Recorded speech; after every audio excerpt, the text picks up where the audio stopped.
Samajwadi party के नेता नहीं ले रहे थे, लेकिन कई लोगों ने दबाव बनाया और कई उन्होंने विश्वास दिलाया था बेमोल अच्छा के लिए आ रहे हैं, पिछड़ा दलित शोषित वंचित समाज के हक अधिकार और न्याय के लिए आ रहे हैं। लेकिन आज पिछड़ों के साथ दगा दे करके, उनके वोट बैंक के साथ खिलवाड़ करके, उनको वोट बैंक को बेच करके आज जिस प्रकार से भारतीय जनता पार्टी के साथ क्या भारतीय जनता पार्टी ने इनको विश्वास दिला दिया है कि एक हफ्ता में जातिगत जनगणना करा देगी। किस मुद्दे पर भारतीय जनता किस मुंह को लेकर के, किस मुद्दे को लेकर के भारतीय जनता पार्टी में गए हैं हम। दोस्तों नमस्कार, मैं हूं पवन शर्मा और हमारे साथ देख रहे हैं नेशनल आवाज।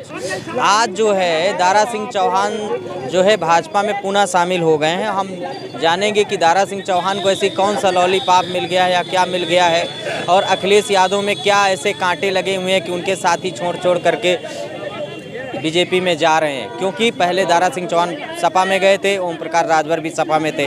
अब 2024 के चुनाव के पहले जो है दारा सिंह चौहान और ओम प्रकाश राजभर भाजपा में चले। ये बताइए दारा सिंह चौहान क्यों चले गए? देखिए, बरसाती मेढक के रूप में नेता हैं जिनकी कोई विचारधारा नहीं है, ये केवल सत्ता का सुख भोगने आते हैं। जब इनको लगा कि समाजवादी पार्टी के मुख्य जनाधार में सत्ता में आने वाली है तो मंत्री बनने के लिए समाजवादी पार्टी में आ गए थे और बहुत रिक्वेस्ट से आए थे। समाजवादी पार्टी के नेता नहीं ले रहे थे, लेकिन कई लोगों ने दबाव बनाया और कई उन्होंने विश्वास दिलाया था। बेमोल आगमन था क्या? लगातार वो जबरदस्ती दबाव बना के, कई लोगों से दबाव बना करके राष्ट्रीय ने कहा ठीक है, लेकिन वो अपने विचारधारा सेट करके, इन नेताओं की कोई विचारधारा नहीं है, ये केवल और केवल स्वयं के लाभ के लिए और ये स्वयं के लाभ के लिए ये सत्ता में आने का काम करते हैं और दल बदलने का काम करते हैं। इसलिए मैं इनके समाज के लोगों, चौहान समाज के लोगों से आगाह करना चाहता हूं, उनसे मैं निवेदन करना चाहता हूं कि इन नेताओं के चक्कर में ना पड़ो। निश्चित तौर पर आज समाजवादी पार्टी आपकी लड़ाई लड़ रही है, पिछड़े दलित शोषित वंचित की लड़ाई समाजवादी पार्टी आदरणीय अखिलेश यादव जी लड़ रहे हैं। समाजवादी पार्टी ने महेंद्र चौहान को, जो बड़े नेता, विधानसभा का टिकट उन्हें दिया था, चुनाव लड़ाया था, किसी कारणवश कम वोटों से नहीं जीत पाए।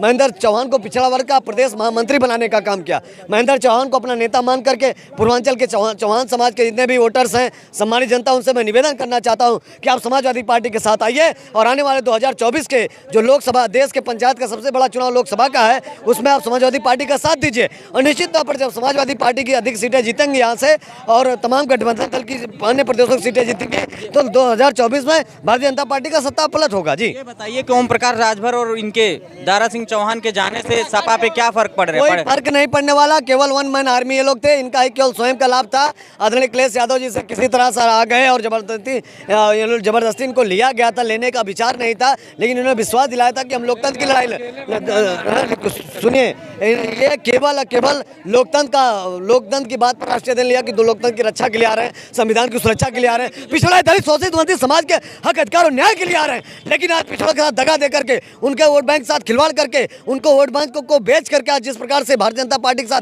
क्या भारतीय जनता पार्टी ने इनको विश्वास दिला दिया है कि एक हफ्ता में जातिगत जनगणना करा देगी।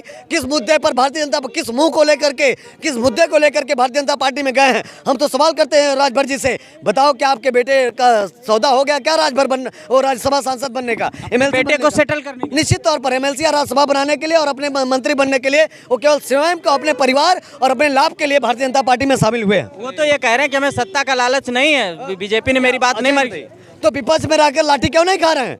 अगर आदरणीय अखिलेश यादव जी नहीं अच्छे नेता लग रहे हैं तो अलग हट करके आप विपक्ष की लड़ाई लड़ो, आप जब तक लड़ाई लड़ो, सड़कों पे धरना दो ना। आप सत्ता का सुख भोगने क्यों चले गए? आज लोकतंत्र की, आप कहते हो भारतीय जनता पार्टी लोकतंत्र की हत्यारी पार्टी है, लोकतंत्र को लूट रही है, आज उन्हीं के साथ, यानी आप भी उससे बड़े हत्यारे निकल गए। अब भारतीय जनता पार्टी उन हत्यारों का साथ देना, साजिश रचना, उससे बड़ा हत्यारा हो सकता है। तो निश्चित तौर पर आज ओपी राजभर जी जिन पिछड़े दलित शोषित वंचित समाज को भारतीय जनता पार्टी से खतरा बता रहे थे और है भी खतरा, और आज उन्हीं के साथ दे रहे हैं, यानी डबल खतरा। निश्चित तौर पर समाज, राजभर समाज के लोगों, जाग जाओ, कमर कस लो। ये राजभर आपके वोटों के साथ सौदा करने का काम करते हैं। एक भी राजभर समाज के वोटर जो सम्मानित जनता है, नौजवान है, किसान है, उनसे मेरा अपील है कि आप लोग हमारे नेता राम अचल राजभर को नेता मानिए, कमलाकांत राजभर को नेता मानिए, समाजवादी पार्टी के साथ रहिए।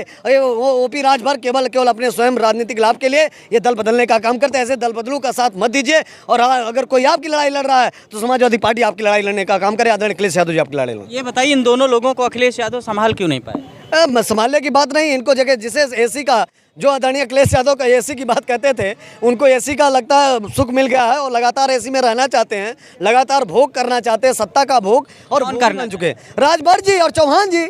भोगी बन चुके हैं, सत्ता के भोगी बन चुके हैं और सत्ता का भोगने के लिए वो फिर से भारतीय जनता पार्टी में चले गए। वोट बैंक में परिवर्तन होगा? वोट बैंक कोई परिवर्तन नहीं होगा। एक वन मैन आर्मी थे, कोई काम इन्होंने नहीं किया। निश्चित तौर पर मैं विश्वास और भरोसा दिलाना चाहता हूँ। ये देखिए हमारे विधायक आदरणीय सुधाकर सिंह जी जा रहे हैं। आदरणीय सुधाकर सिंह हमारे विधायक जन नेता हैं, जन नायक हैं और निश्चित तौर पर आने वाले समय में दोबारा विधायक और सांसद बनेंगे। समाजवादी पार्टी मजबूत होती जा रही है। जी, एक बात और बताइए कि विपक्ष के पास अभी जो एक बेंगलुरु में बैठक हुई है उसमें 26 दल हैं और भाजपा भी बैठक करेगी, उसमें 42 दल हैं। तो 2024 की राह करके 26 दल भारी बैठेंगे या 42 दल भारी बैठेंगे? देखिए निश्चित तौर पर जो आम जनता के साथ होगा, संविधान और लोकतंत्र के साथ होगा, वो भारी पड़ जाएगा। समाजवादी पार्टी और जो विपक्षी दल लोकतंत्र की लड़ाई लड़ रहे हैं, आम जनता की लड़ाई लड़ रहे हैं, नौजवान किसान की लड़ाई लड़ रहे हैं, पिछड़े दलित शोषित वंचित की लड़ाई लड़ रहे हैं, हर वर्ग की लड़ाई लड़ रहे हैं, वंचितों समाज की लड़ाई लड़ रहे हैं, वो भारी पड़ेंगे, चाहे वो कम संख्या में हो चाहे ज़्यादा संख्या में हो। ये बता रहे हैं कि ऐसा है कि जो ओम प्रकाश राजभर और जो उनको लिया है आपने, दारा सिंह चौहान को बहुत बड़ी गलती कर रहे हैं, मारोगे? नहीं, कोई गलती नहीं कर रहे, वो अपनी स्वेच्छा से आए हैं। वो आए हैं तो मैं उनका स्वागत भी करता हूँ इंडिया में। टिकट विकट देने का वादा किया है आपकी पार्टी ने? और टिकट आए हैं तो ठीक है, आए तो पार्टी के साथ लगेंगे तो उनको स्वाभाविक सी बात है, नवाजा जाएगा जिस लायक वो हैं। तो विपक्ष के नेता आते हैं तो उनको जो है कुर्सी पर बड़ा आवा भगत होती है, उसके पहले निकाल भी देते हैं आप लोग। तो आखिर ऐसा क्या मतलब जड़ी बूटी दे देते हैं? हर कोई आजकल राजनीति में अपनी स्वार्थ के लिए आता जाता रहता है, वो कोई नई बात राजनीति में नहीं है। वो अब आए हैं तो राजभर की जी का व्यक्तिगत मैटर में बहुत ज़्यादा उस पर नहीं को, मैं भाजपा का आदमी भाजपा के बारे में बात करना चाहता हूँ।